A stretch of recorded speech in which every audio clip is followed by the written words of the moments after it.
Hello gang, welcome back to another video. Today I'm gonna be dropping some kills using the Switchblade and the Ak117.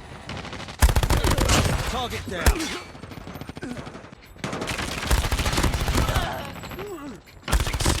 Changing mag, cover me.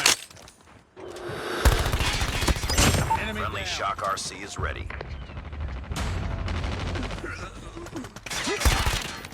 Let's go. We lost C. Changing mag. Let's go. We're capturing B. Let's go.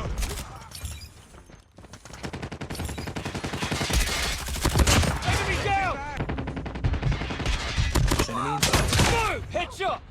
We're failing this mission.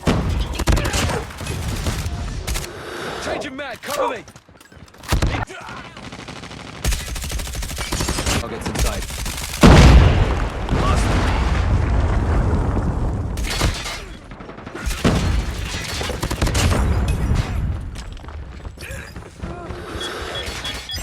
Sentry gun ready for deployment. Reloading, cover.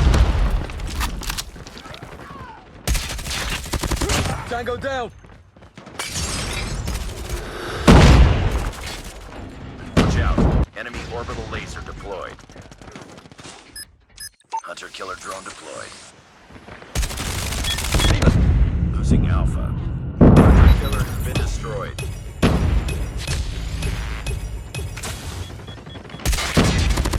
Enemy Lost Alpha. Hostile stealth chopper is down. Losing C. Capturing Bravo. Reloading. Enemy contact.